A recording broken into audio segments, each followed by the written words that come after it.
por el estrés ni vamos a sentir si nos vamos ahorita. No va a pasar nada, vamos en nada. Ya terminé la clase. Dale gracias que de verdad dije, ya hizo esta vez, hizo mi mamá esto una vez. Ya lo había hecho, con un avión, ¿verdad? Con mi papá la vez pasada. Ah, sí, es cierto. Así me pasó con el Oscar a las 8 de la noche y de repente nos dimos cuenta que le habían comprado el boleto para ese día. Ya estamos en vivo, ¿no? Ay, Dios santo de mi vida. Para que ya no hables. Eres malvado, Sataray. No tiene ni volumen. ¿Quién sabe qué tanto está dice y no? Bueno, vamos a contar mis cosas familiares, ya en vivo, ¿ya qué? Seguimos con mis cosas familiares. Ahora el David Sataray está de mimo.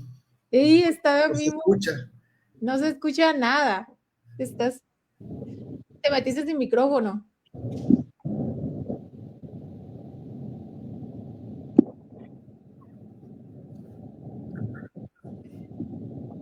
Está fallando la ciencia. La tecnología. Acabo de ver los filósofos del siglo XIX con mis alumnos. Bien emocionada yo. Ahorita estamos hablando de Nietzsche. Nietzsche en español. Déjense de mamadas. Nietzsche es de alemán.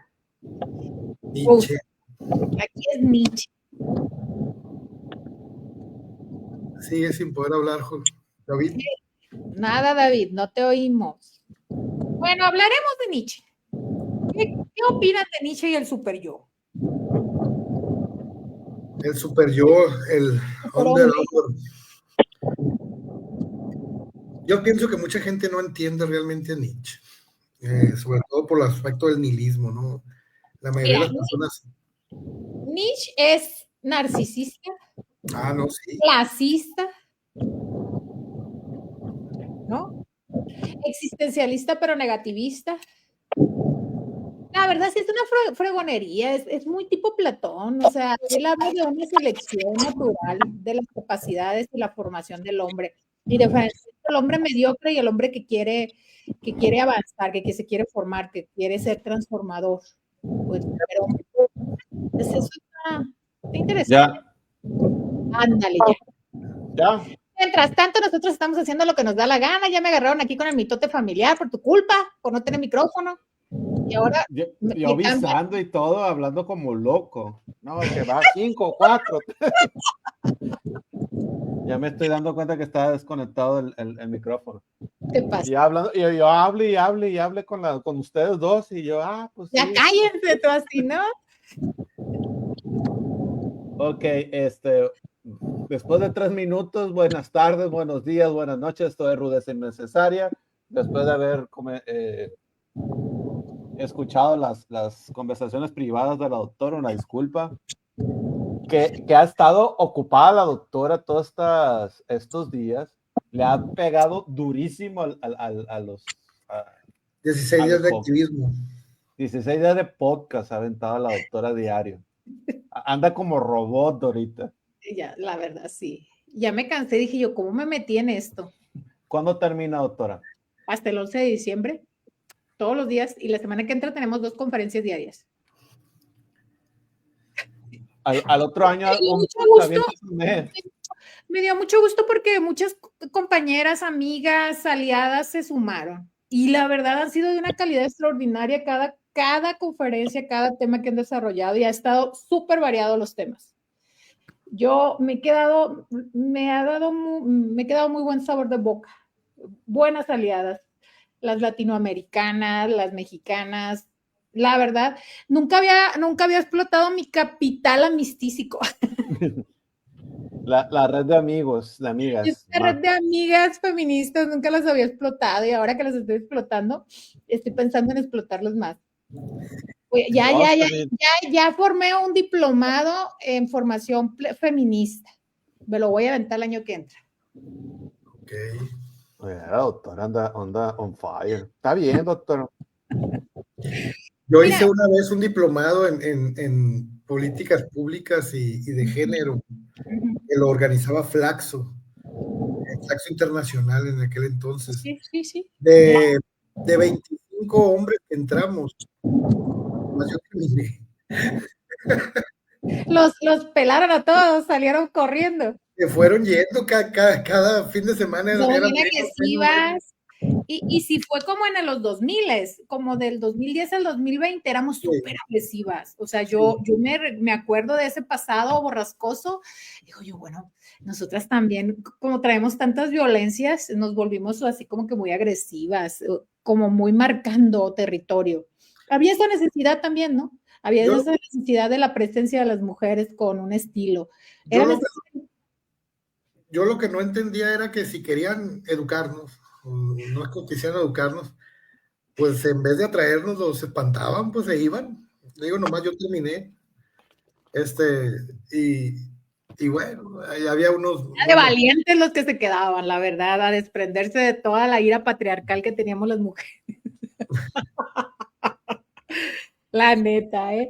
Y ahorita ando con eso, esta semana me metí a estructurar los temas y luego se los voy a mandar a mis amigas en las redes, las que participaron ahora, las que sé que son feministas, mis amigas de Face. Ojalá y nos vean para que me digan yo y ahí anotarlas y meterlas en los temas, hacer una escuela feminista, porque yo creo que hace mucha falta.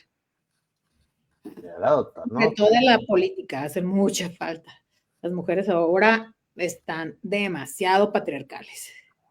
Nomás le falta cobrar el aguinaldo. Ese tema no lo tomamos. Es emprendedora ahorita la doctora porque no tiene aguinaldo. Qué tristeza. No, y la amenaza de que no va a haber. Les cortaron el empoderamiento.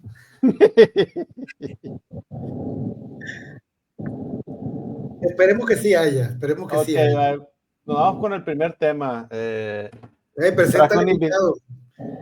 Traje invitado a pesar de que ahorita va manejando, no sé qué vaya haciendo.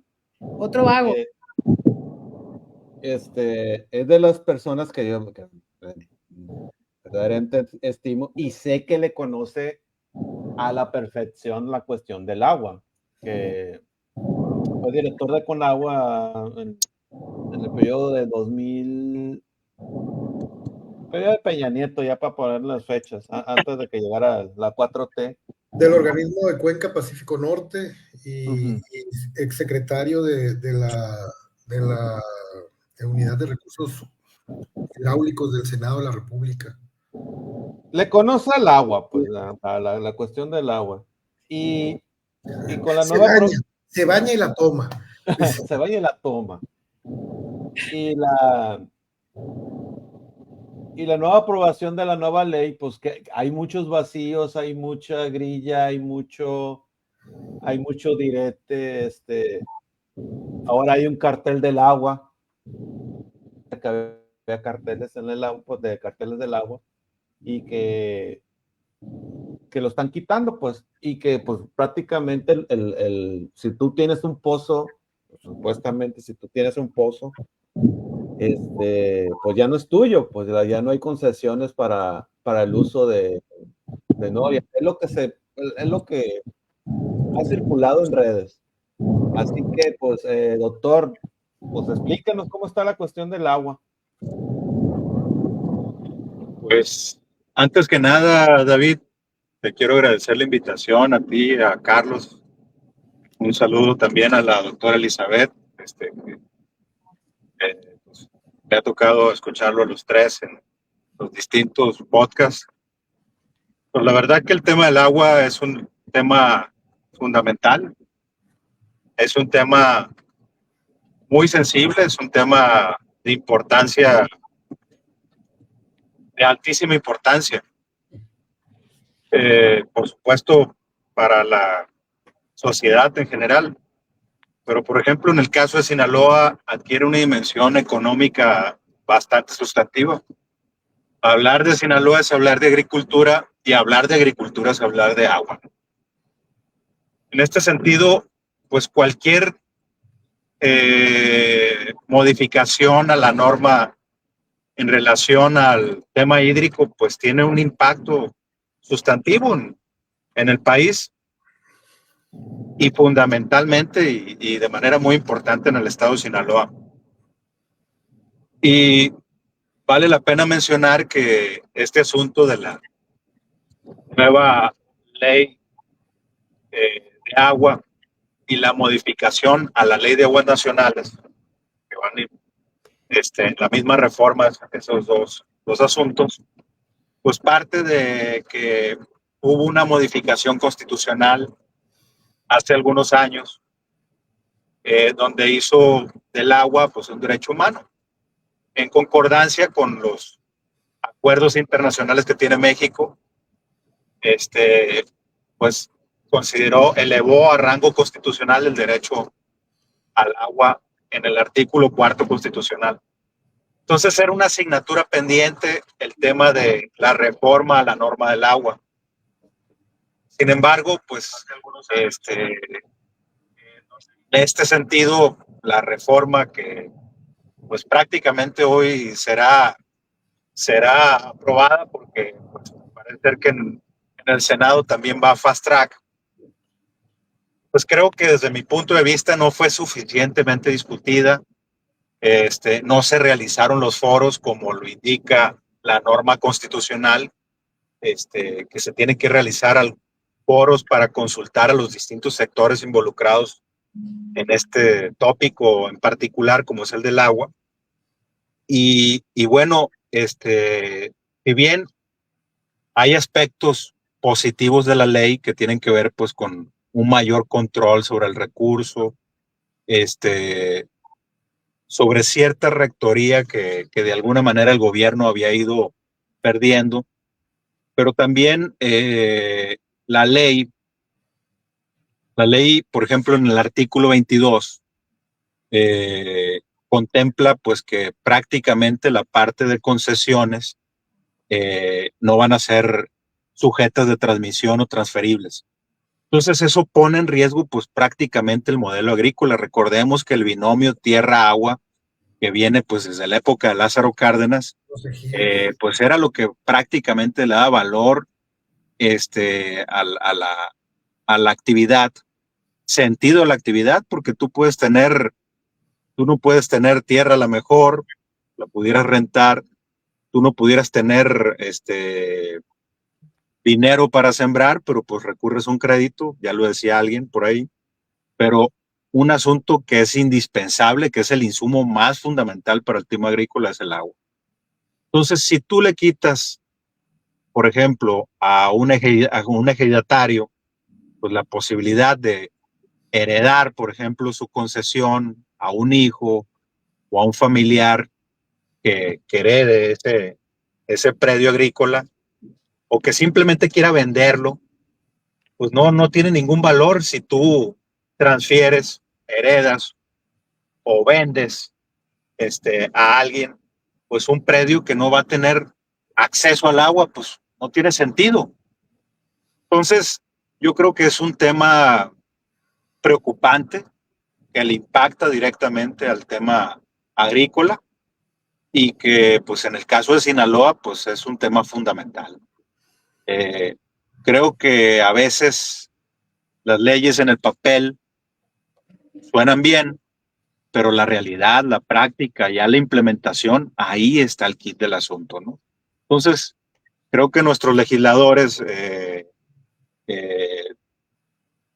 o al menos la mayoría de los legisladores que han impulsado la aprobación de esta nueva ley y la reforma de la ley de aguas nacionales, pues creo que le deben al pueblo de México pues precisamente una reflexión, un estudio a fondo, más serio, de una norma que es fundamental, sobre un tema fundamental y que pues pone en riesgo la viabilidad de la actividad agropecuaria, ¿no? Entonces, creo que esa premura, esa falta de honestidad legislativa, si se me permite la expresión, pues puede salirle Que los ha muy caro al país y actividad y una actividad pues que ya es un tema pues prácticamente de seguridad nacional, porque la soberanía alimentaria pues precisamente depende de eso, de que tengas una actividad agrícola, una actividad agropecuaria pues aceptable y en buenas condiciones. En primer momento sería mi comentario. Doctor, ¿alguna pregunta? ¿Un comentario? Yo sí quería preguntar, porque en lo que de alguna manera se socializó es la apropiación de pozos en la zona, sobre todo en el norte del país, de personajes. Y siempre se ha dicho que las futuras guerras van a ser por el agua. Y se ha dicho de manera clara, ¿no?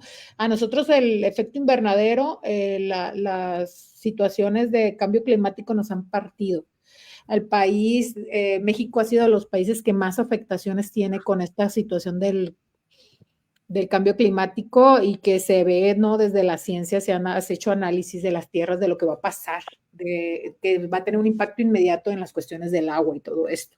De hecho, no se recuperaron, ¿verdad? Las presas como deberían, pues. O sea, hubo una recuperación, pero no va a ser suficiente. Pues como bien dice, doctora, efectivamente el cambio climático tiene un impacto muy, muy importante sobre el tema de la disponibilidad hídrica. Si se observa, afortunadamente esta última época, esta última temporada de lluvias fue, vamos a decir, para calificarla de alguna manera normal. Un respiro. Veníamos de prácticamente 4, hasta yo creo que tal vez 5 años de sequía, que pues se impactó, que impactan obviamente en el nivel de las presas. Si bien es cierto, tuvieron una recuperación las presas, pero seguramente ya fue. Hay restricciones en la superficie que se va a autorizar para la siembra debido a la disponibilidad. Por supuesto, las presas están mejor que hace unos 3 ciclos para acá, pero es el tema, ¿no? O sea, cómo adaptarte a esta nueva realidad del cambio climático, ¿no? El tema tecnológico, el tema, por supuesto, científico, pues tiene que apalancarse la actividad agrícola de este conocimiento, pues para adaptarse. Es un asunto que Como lo está haciendo China, desafortunadamente por ejemplo, ¿no? es irreversible. ¿Mande? No China está haciendo, como lo está haciendo China está haciendo una transformación de las cuestiones de los lugares con sequía tremenda. Uh-huh. Pero ahora ya te voy a preguntar de manera a ver si tú me sacas de esta duda. Se ha estado diciendo desde hace mucho tiempo que se han apropiado ciertos personajes de las cuestiones de los, ¿cómo se llaman? ¿Acueductos? Acuíferos, empresas transnacionales, los de las mineras, estos que siempre tienen problemas. ¿Cómo se llama este señor? Esta que está acá en el norte, lo de la Coca-Cola, los que hacen cerveza, que se han estado apropiando, y en Chihuahua que tienen esa problemática de que hay ciertos personajes que se apropiaron de extensiones de agua, y lo que pasó en Monterrey hace tan poco, que estaban en crisis hídrica, y que supuestamente algunas empresas como ¿cómo se llama? El Gamble, ¿cómo? Procter & Gamble. Procter & Gamble les dio un poco de agua, y no sé qué otra empresa les dio agua para subsanar. O sea, también está esta otra cara en este tema de los mantos freáticos, de los pozos y todo esto, ¿no? También está esta otra cara de la apropiación indebida del recurso hídrico, ¿no? Y luego aquí en Sinaloa, antes de que me conteste, doctor, y también aquí en Sinaloa, pues los módulos de riego, ¿quién los maneja? Pues ¿qué personaje lo maneja? Pues o sea, hay una crisis en el agua. Disculpe, doctor, que le responda a la doctora. Mira, doctora, si bien es cierto, ha habido temas controvertidos, particularmente los de la parte industrial, pero si nos metemos a fondo a revisar ya cifras, los volúmenes que consume la parte industrial realmente son mínimos con respecto a la parte agrícola, que es el 60% del agua que se desperdicia en este país es de la parte agrícola. Y existe, pues, vamos a decir, cierto prurito con el tema industrial. Hay ejemplos muy claros, el movimiento social que se generó en Mexicali para evitar la instalación de la cervecera Constellation Brands, etcétera. Pues entre las esquemas que se planteaban era el uso de volúmenes de la parte agrícola para redirigirlos a la parte industrial. Pero realmente ese tema del acaparamiento, al menos en la parte industrial, no es tan crítico. El tema de la parte agrícola porque es un tema... esa fue la excusa básica para esta ley de aguas. Esa fue la narrativa que pues es que es, como dice David, Peñoles tiene un pozo muy grande en Monterrey. ¿Quién, perdón? Peñoles existen o ya se fueron. Peñoles, es que ese es el dueño de ese minero, este señor. Ay, es que se me fue. Ay, no. La REA. Desconozco esa parte, para serle honesto, de ese pozo en Monterrey. Pero, a ver, yo le platico el caso de Monterrey. Porque hay muchos pruritos y es muy fácil construir una narrativa en una sociedad medianamente informada, porque al final del día el tema del agua es un tema muy técnico que pues obviamente todo el grueso de la población no está inmerso en esa parte técnica, sino es un tema que su opinión la genera a base de percepciones, impresiones o ciertas noticias. Pero que no le sale agua en la llave y ya valió, o sea, así es. Mundo, porque no el tema del agua es algo crítico. ¿Sí? Y por supuesto, tú puedes estar en tu casa sin electricidad un día, 2 a lo mejor, salvo que se te pierda la comida del refrigerador, pero sin agua no puedes estar ni 12 horas. Pero bueno, me devuelvo. El caso de Monterrey. Monterrey sabemos que tiene un estrés hídrico muy importante, que la temporada de lluvias fue de alguna manera benévolo, construyeron otro acueducto hacia una de las presas y ahí medio resolvieron el tema. Pero había una solución estructural hace tiempo. Estoy hablando del año 2013. Había un proyecto que se llamaba Monterrey 6. Era el trasvase de agua del río Suchate hacia Nuevo León. Era un proyecto caro, etcétera, pero es más caro no tener agua. Y sin embargo, hubo ruidos, una narrativa que técnicamente no era correcta, pero socialmente sonaba bien. Y bueno, los problemas que está viviendo Monterrey, que seguramente va a seguir viviendo, no los tuviera, o Nuevo León, no los tuviera si se hubiera construido ese acueducto, el famoso Monterrey 6. Y así pasa, o sea, el tema de la crisis hídrica en México pasa mucho por el tema agrícola. En tanto no se modernice y no se tecnifique la parte agrícola, ahí está el gran desperdicio del agua en México. El 60% del agua que se desperdicia en el país tiene que ver pues con una deficiente infraestructura que tenemos en México. Y esa es una de las grandes asignaturas pendientes, que por cierto, pues en todo este debate que hemos escuchado en las últimas 72 horas, nadie ha mencionado el tema.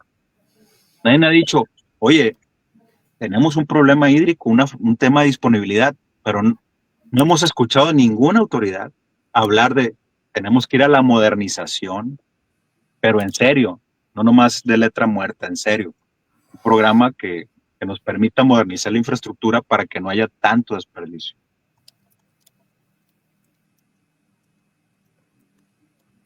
A mí me tocó lo del Monterrey 6. Yo viví ahí en Monterrey cuando estuvo Medina como gobernador, me tocó la transición al Bronco y ahí fue donde se cayó el Monterrey 6. Ya estaba presupuestado, ya estaba aprobado, ya estaba planeado, ya estaba nomás para ejecutarlo.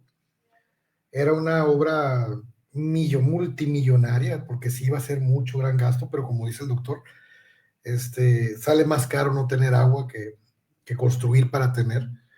Y recuerdo que una de las quejas en ese entonces fue de que, al modo, pues, recordemos que el Bronco llega como un personaje populista, llega un personaje que acusando a todo el mundo de corrupción, se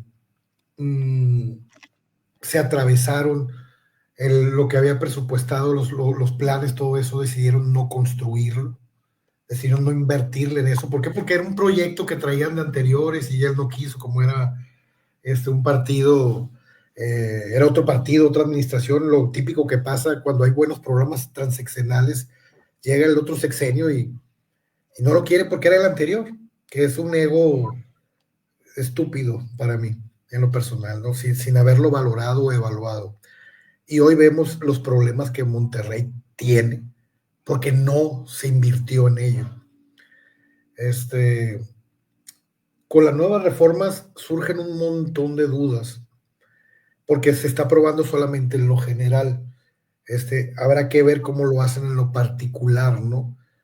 Ahorita se está aprobando Fast Track en lo general, pero, por ejemplo, ¿qué va a pasar con todas aquellas personas que tienen pozos en su casa? ¿Me explico? Si nos venimos a Sinaloa, recordemos que Sinaloa es una tierra agrícola, tradicional, cultural, económica, es una de las principales actividades de nuestro estado. Acuérdense que fuimos el granero de México y tenemos 11 ríos, tenemos 11 presas, 12 ahora con la Picachos.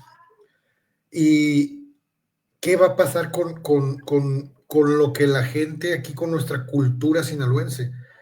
Ahorita, por ejemplo, yo voy a la casa de mi suegra que vive en un poblado allá en Ahome, y ella tiene su pozo en casa, me explico, y lo tiene de toda la vida. Lo construyeron los abuelos de mi esposa, y ahí está, y la gente abre la casa, se mete, y toda la gente de ahí del poblado, ahí llega, porque hay mucha deficiencia también, no llega el agua, o se va, y se va por días, se va por semanas, a veces porque no hay buena infraestructura para lo que es el agua potable. Ahí no, a veces se va por semanas, pero la gente siempre tiene la confianza al modo de los pueblos, pues, o sea, abren, ni siquiera piden permiso, abren la puerta, se meten, de hecho siempre está abierta la puerta, se meten ya con su madre y ahí llenan, pues, y es para todos, y mi suegra jamás le ha negado el agua a nadie, ¿no? Ahora, ¿qué va a pasar con esas personas? Si nos vamos ahora más a la sierra, es común que la gente haga pozos para tener agua. Si vemos personas que estamos hablando de comunidades indígenas, lloremes, todos esos que viven a la zona norte, muchos de ellos tienen pozos en su casa y ellos no entienden a veces cuestiones legislativas, ¿no? De cambios de ley, de nuevas regulaciones, y más ahora que desde mi punto de vista son regulaciones que tienen una tendencia a fortalecer más al Estado. Me explico, a centralizar más las decisiones, que para mí no es bueno. Yo no soy de los que piensan que el Estado debe ser más fuerte, al contrario, creo que el Estado debe haber más límites y contrapesos, y que se debe fortalecer la individualidad del ciudadano. Pero bueno, esa es mi idea. La cuestión es de que ahora hay muchos riesgos, hay riesgos económicos en cuanto a que no sabemos si se van a depreciar o no las propiedades, que es lo más probable. Recuerden que la figura del ejido nace en 1917 con la Constitución, después del movimiento de la Revolución Mexicana, que fue precisamente la cuestión agrícola, la cuestión de la tenencia de la tierra. Y se refuerza o se concreta con Lázaro Cárdenas, que es donde se le dan todas las protecciones constitucionales y por decretos presidenciales a la figura del ejido, ejidos que estaban dotados con agua. Ahora se pierden esas concesiones, ya no se la puedes heredar a tu hijo, ya hay una incertidumbre de qué va a pasar el día de mañana. existe la incertidumbre del mal manejo o del uso político o de una necropolítica. ¿Cómo crees? La exageración. ¿Cómo crees tú que va a ser eso la 4T? Sinceramente, Pues, me extraña de ti que hagas ese comentario. Lo hemos visto. Entonces, ¿qué va a pasar? Duele. Yo me convierto en alguien incómodo o simplemente no estoy de acuerdo con algo. Se me va a acabar la concesión. Están dejando un montón de conceptos muy ambiguos a la interpretación, que al final lo van a interpretar a como ellos les convenga, ¿no? Si tú les convienes o no les convienes, pues va a ser, si no les convienes, va a ser interpretada en contra tuya, y si les convienes, pues va a ser interpretada a favor tuyo. Entonces, hay demasiadas cosas que están dejando volando, hay demasiada incertidumbre sobre qué va a ocurrir. ¿Qué va a pasar el día de mañana que llegue un inspector y vea el pozo y gente que no entiende que tiene que registrar? ¿Por qué? Porque toda la vida lo han tenido así. Me explico, ellos no se ha socializado, no se socializó, como dicen, aunque estaban contemplados foros, no se llevaron a cabo, no escucharon a los agricultores. Incluso salía ahora el líder de ellos, Baltasar Valdés, creo que se apellida, el rey de allá. ¿Pero qué piensan que va a pasar? A ver, es lo que yo quiero saber, porque ya estamos todos aquí como llorando. El control, es un control, va a ser un control y va a afectar a las unidades de riego. Diga él, porque él sí le sabe. No nos digas cuestiones técnicas, las cuestiones técnicas no las voy a entender de todas maneras. Dinos qué en realidad, ¿cuál es el efecto? En perro. El objetivo. Ignorante como yo.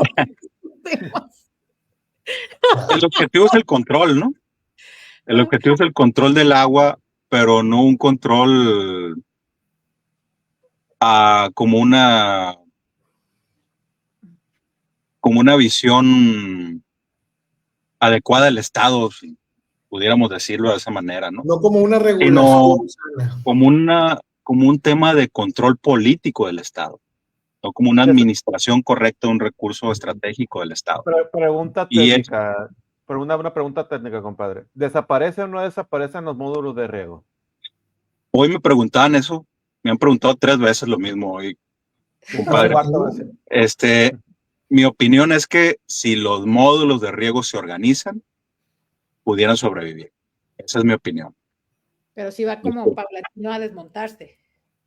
Es que no es que ellos quisieran hacerlo de manera express. Igual ellos quisieran recuperar la rectoría total del agua, porque pues, al final del día es control político, hablando sin ingenuidades, ¿no? Sí, sí.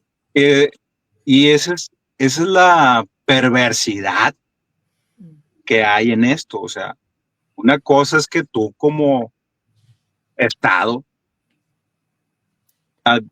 procures la administración correcta de un recurso estratégico para el país, ¿no? Y otra es que como Estado, esa es la visión democrática del Estado, pues, como Estado democrático, eso tendrías que procurar.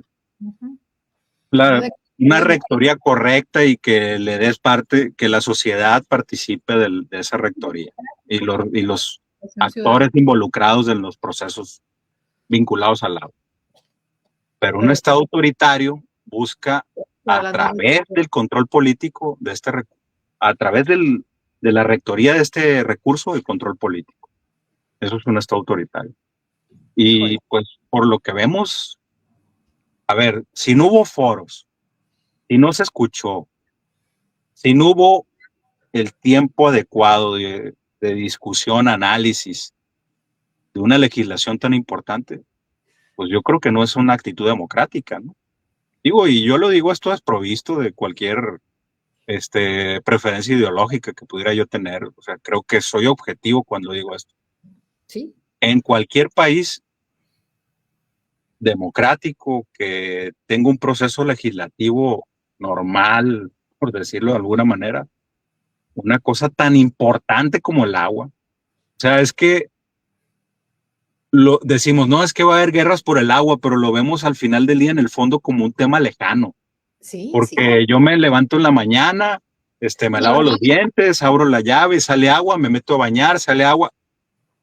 No, el tema del agua es un tema de seguridad nacional, es un tema muy importante, que no lo alcanzamos a dimensionar en nuestra cotidianidad. pero es un tema demasiado importante que los países que se jactan y actúan seriamente, que se jactan de ser serio y actúan con seriedad, pues están tomando medidas responsables y sensatas, más allá del interés ideológico del partido en turno en el gobierno, o sea, porque es una situación de Estado, pero tienes que verla desde una perspectiva democrática, de una perspectiva como Estado democrático, largo plazo, que involucres a la sociedad, que involucres a todos los actores, que haya reglas del juego claras para todos. Aquí no hay reglas del juego claras. Lo único que hay es el aumento de la discrecionalidad del gobierno para la asignación de los volúmenes en un sector que también es estratégico y que también es de seguridad nacional, como es la soberanía alimentaria. Entonces, desafortunadamente quisiéramos decir otra cosa, pero no podemos decir que esta discusión haya sido democrática y haya sido pertinente desde el punto de vista legislativo. Esa es mi opinión. Y si el Estado va a manejar el agua como maneja CFE y maneja Pemex, pues vamos a agarrarnos porque lo manejan con las patas. Todo eso. Va a ser Water fiscal esto. Pues miren, ojalá se maneja, al menos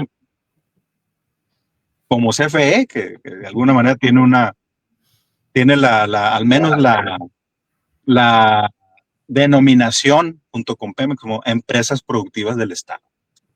Pero a esto no va a tener o sea, ni siquiera la intención, al menos denunciativa. Es control. Enunciativa de empresarial. O sea, ni siquiera eso. Es un tema de el Estado soy yo y pórtate bien. Fascismo. Quisiera yo decir otra cosa, pero creo que soy objetivo cuando estoy hablando de esto, ¿no? No sé si está café. A ver, doctora. Es que sí está preocupante, ¿no? Está preocupante por si está así. Pues. Mira, ya tenemos ejemplos bien claros. Hay cosas muy buenas que está haciendo la Corte, que está resolviendo la Suprema Corte, y hay cosas terribles que están haciendo los juzgados de bienestar. Bloqueando muchísimos amparos. Entonces, la verdad, si la cosa está así, sin un análisis, sin una mesa de diálogo real, pues, ¿qué puede pensar uno? Yo lo veía positivo, sinceramente. Mira, es que no todo es tan mal, ¿no? En la ley, pero hay cosas muy sustantivas que impactan a una actividad sustantiva como la agricultura que no están debidamente consideradas ni analizadas, o sea, y tú interpretas el tema y dices, es que no conozcan la realidad, es que hay otra intención detrás de esto. O sea, y esto lo digo ya yo de manera muy especulativa, ¿no? Pero sí, como tú bien dices, es un tema preocupante porque es una actitud sobre otros aspectos que ya se ha repetido y ha formado un patrón de conducta en distintos temas sensibles del país. Pues. Y este tema del agua, repito, es demasiado importante. La gente no le da la importancia. La gente va a prender la televisión hoy, va a ver las noticias, están inconformes los agricultores, pero mañana va a seguir su vida normal. Pero no se dan cuenta lo delicado del tema, pues. Lo delicado del tema y lo que puede impactar el tema. Y desafortunadamente, y a lo mejor me voy a desviar un poco del tema principal, que es el agua, pero pues es que desafortunadamente vivimos en una sociedad, en un país, en un estado, en una ciudad, donde hay muchos habitantes pero pocos ciudadanos, y que ese déficit de ciudadanía, de formación, de cultura política, etcétera, tiene un impacto también en cómo la gente involucra, opina, aprueba o reprueba decisiones. Y desafortunadamente tenemos una sociedad que no está en la posición última de madurez, de madurez ciudadana y de cultura política, como para entender la dimensión de las cosas, como es este tema tan delicado. Pues. O sea, los campesinos, los productores, los agricultores, pues sí lo entienden porque pues es su día a día. Pero la gente dice, no, pues están inconformes, sí, tendrán razón, pero no pasa de eso. Y eso tiene un costo. Nos está pasando un costo muy caro a los culiacanenses, a los sinaloenses y a los mexicanos. Es un costo muy caro el que estamos pagando por esta apatía involuntaria que tenemos como sociedad. Repito, el tema del agua es un tema muy técnico, es un tema que te tienes que meter para entenderle.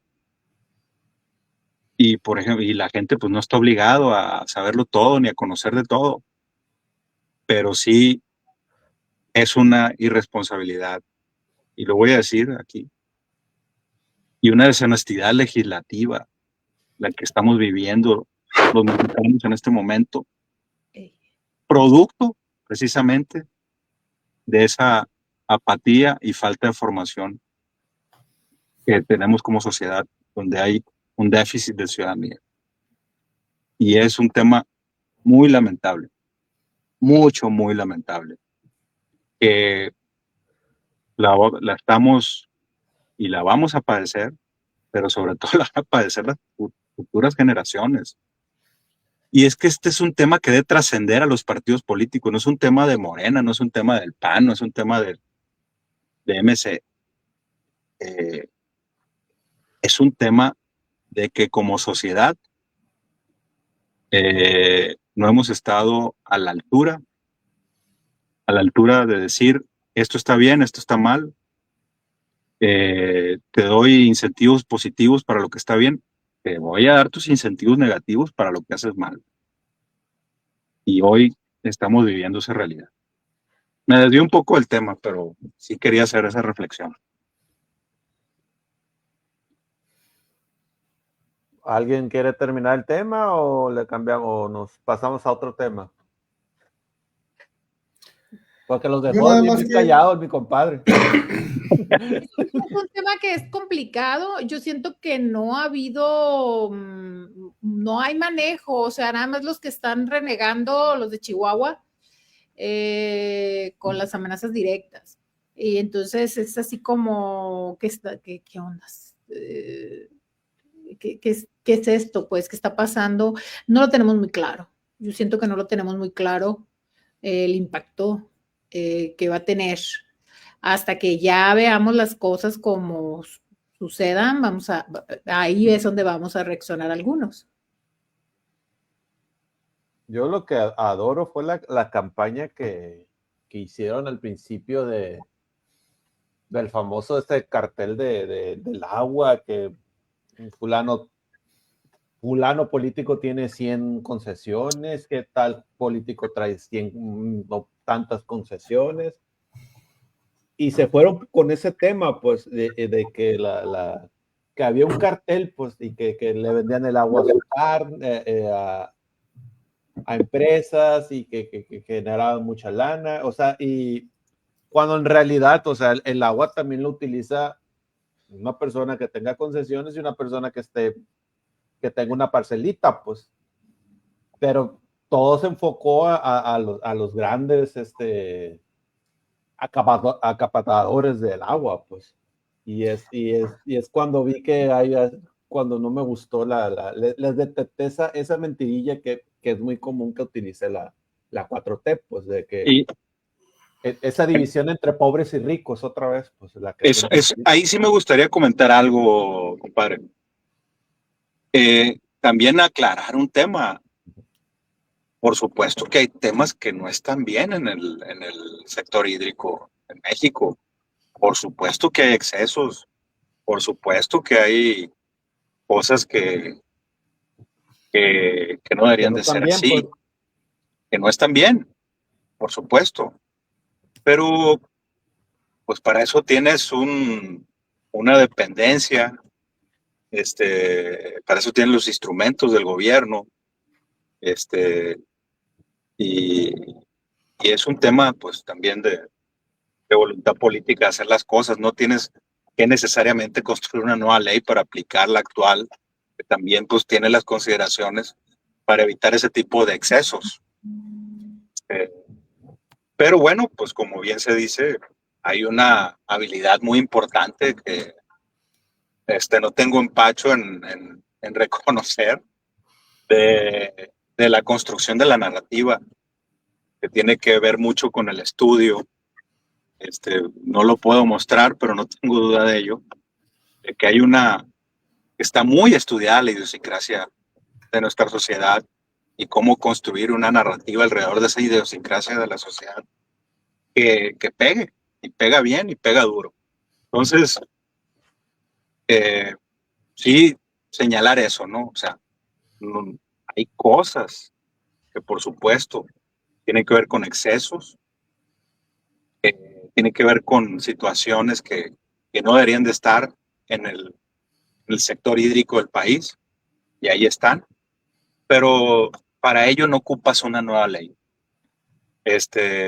Hay quien ha dicho que México tiene pues, un sobrediagnóstico sobre los distintos problemas. Los problemas están sobrediagnosticados en México, muchos. El tema es la voluntad política para hacer lo que se tenga que hacer con los instrumentos jurídicos que ya están. Es un tema de voluntad política. Ya el hecho de construir una narrativa para justificar la construcción de un esquema que le implique mayor control del recurso para tener mayor control político es otra cosa, ¿no?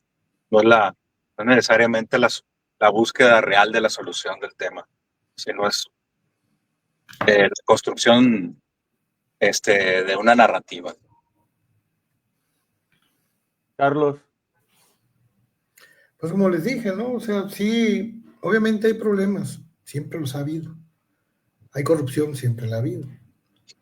Pero ahora se estila buscar de pretexto, buscar de justificación el tomar este tipo de problemas, como lo dijo el doctor, cuando la misma ley que ya tenemos trae los instrumentos, falta aplicarlos, falta la voluntad política de aplicarlos. ¿Por qué no, en vez de hacer toda esta faramalla, presenta las denuncias, presenta las pruebas, investiga, abre los procesos y castiga o multas?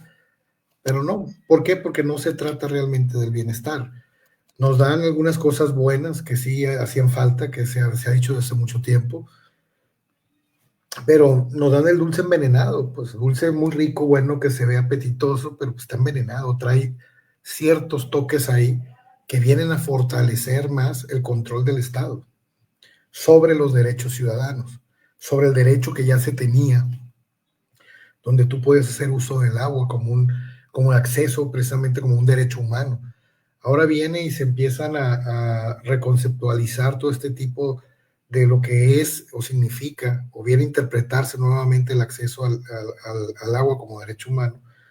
Se empieza a querer con el argumento de querer regular, de querer controlar, pero es mero control, pues, a como lo estamos viendo. Eso es lo que preocupa.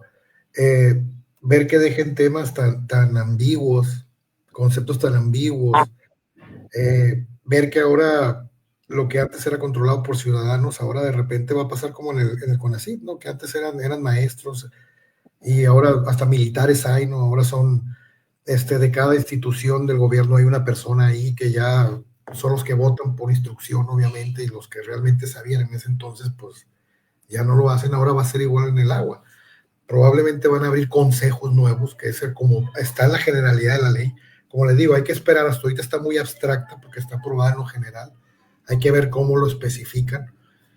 Pero que el día de mañana van a ser enviados por gobierno, por un gobierno, y ellos van a dictar sin escuchar, sin atender, sin saber, sin conocer realmente. Ellos van a ir a acatar políticas o indicaciones que se les ordenen. Entonces sí es preocupante. ¿Por qué? Porque como dijo el doctor, a lo mejor nosotros no lo vamos a vivir tan fuerte. Van a ser las próximas generaciones, van a ser nuestros hijos. ¿Me explico? Entonces ya la incertidumbre ya está plasmada. El campo ha recibido una paliza de 7 años para acá, con el retiro de apoyos, con el cierre de financiera rural. No hay garantías en los costos, en los precios. Lo que se les ofrece no se les paga, como dicen. Y de pilón vienen y les meten más incertidumbre con una ley ambigua que no fue socializada, que no fueron escuchados, que les dan madruguete porque tenían otra fecha para aprobar y de repente lo fast track lo aprueban. Pues esa es la percepción que da, por lo menos a mí. Y pues esa es mi opinión. No, hombre, estás equivocado. Vas a ver que todo es en un buen plan. Todo lo han hecho todos sus movimientos están fríamente calculados por el beneficio del pueblo. Ya verán. Tómala. Pues ya ves que los diputados y senadores van a cobrar el aguinaldo. Los aguinaldos han trabajado tanto estos días. Se aventaron lo de la fiscal que en fast track la aceptaron. Qué difícil es. ¿Quién fue? No, yo estaba en un vilo saber quién iba a ser la nueva fiscal. Sí. No sabíamos. Los nomios estaban muy, muy difícil patinar, o sea, si hubiera sido apuesta en Las Vegas, o sea, todos hubieran perdido, o sea, se me hizo difícil saber que la nueva fiscal iba a ser. Y qué bueno que sea mujer, ¿no? Ya estuvo la Araceli, ¿o cómo se llamaba? Pero es la primer fiscal. La otra fue procuradora. ¡Qué bueno! Doctora, sí, yo estoy de acuerdo, pero... También tuvimos a Sara Bruna, doctora, y no así de que gusta. También le di voto de confianza a la rejija. Y ahorita hay otra fiscal, o sea, la hija de Willy Wonka, ahí está también. Ay, Dios santo de mi vida. Pero bueno... Pero se le da el beneficio a la duda a la nueva fiscal, doctor. Voto. ¿Qué más puede hacer uno? Pues ya que. Ventaja, pues es gente cercana a la presidenta. Ya la presidenta poco a poco está tomando el control del país, bueno, del gobierno, alejándose poco a poco de las garras del pasado, como vamos a decir con esas hermosas palabras.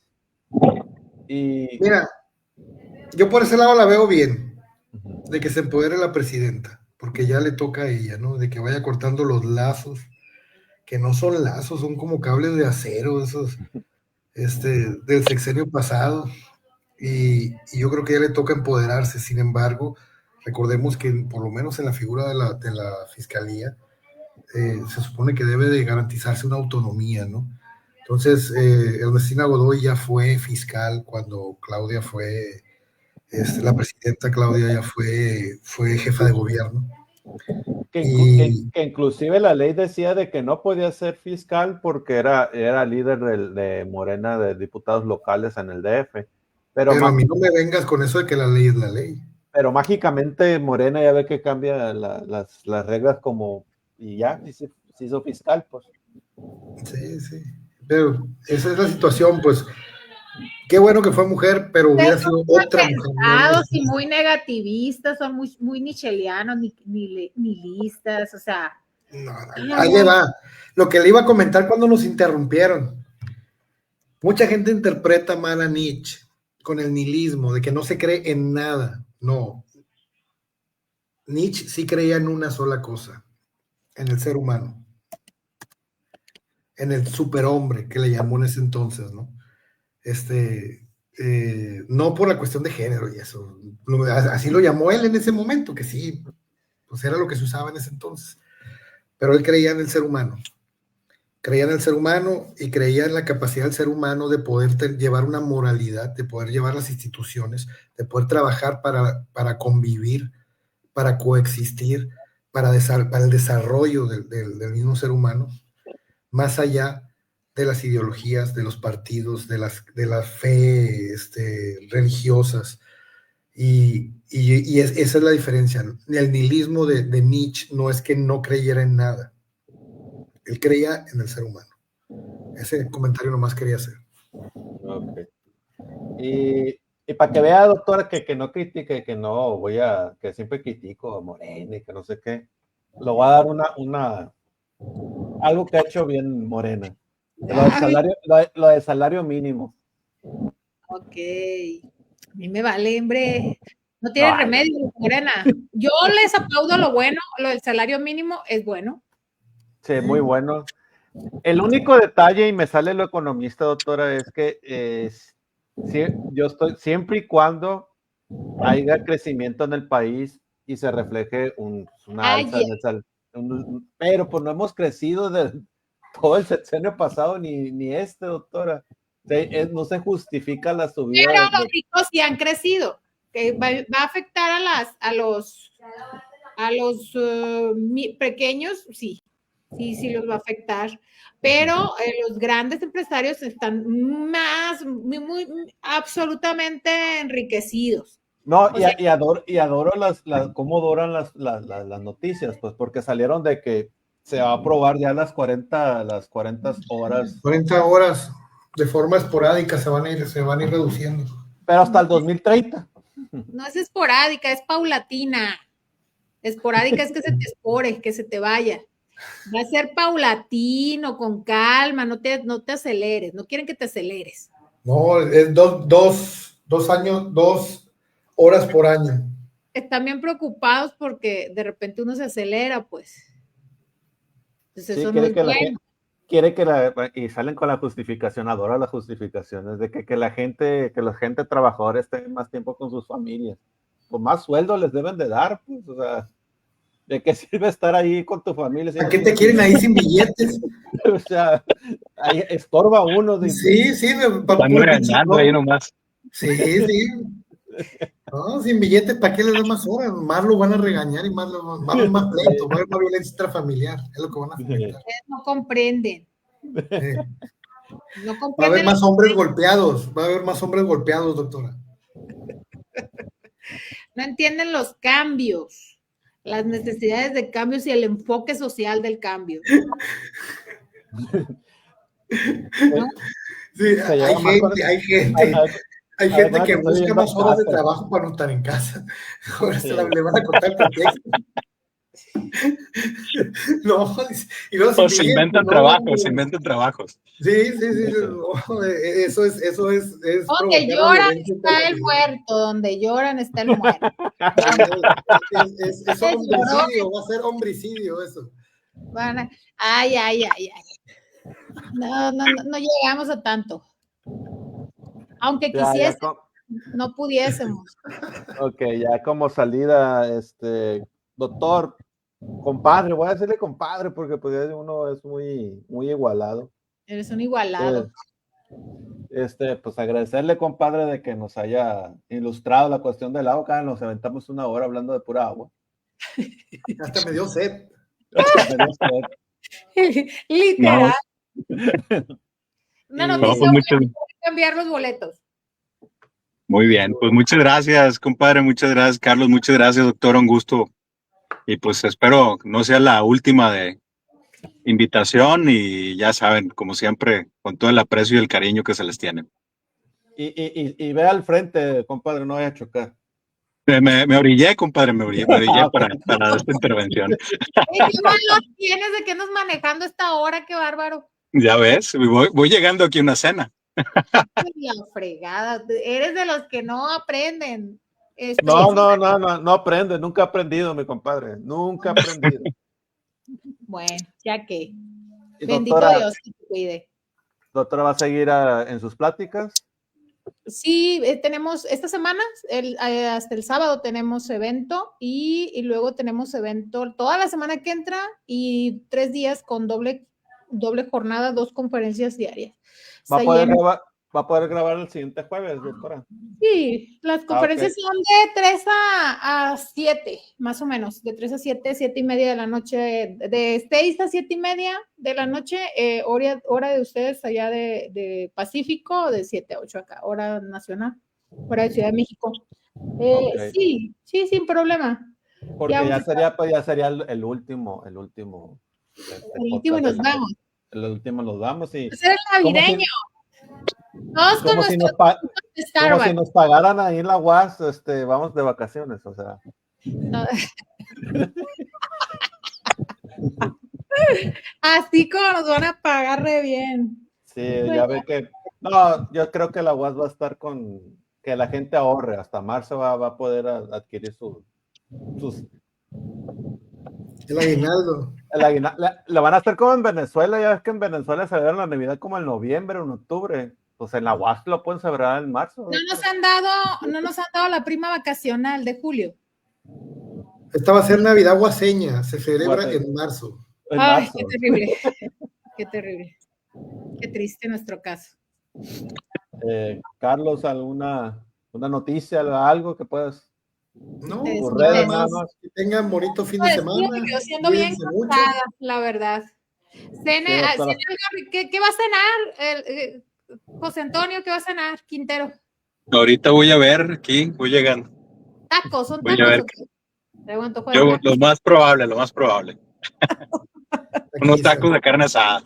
Unos tacos de carne, unos tacuchos de carne asada. Así es. Qué bendición. Ok, buenas noches. Buenas Vale, noches. pues nos vemos, raza. Bye. O sea, Bye. pórtense bien, como deben, no como saben. Pórtense mal, cuídense bien, bórrenlo O- todo. Borren como evidencias. O como decía una amiga, pórtense como las mujeres que se portan Pórtense mal, mal, cuídense bien. ándale, algo así. Pero- Las mujeres que se portan bien van al cielo y las que portan mal A donde a les donde das. ellas quieran. Sale. No, Yo nomás o me sea, sabía la que al que se porta mal se le pudre el tamal. Oye, el otro. Nada más, era lo único que me sabía. Yo Ok. sé, y ahora sé nuevas cosas. Se Ok. amplían los conocimientos. Que veremos Vale. cómo seguimos vivos el otro año. Bye. bye. Chao.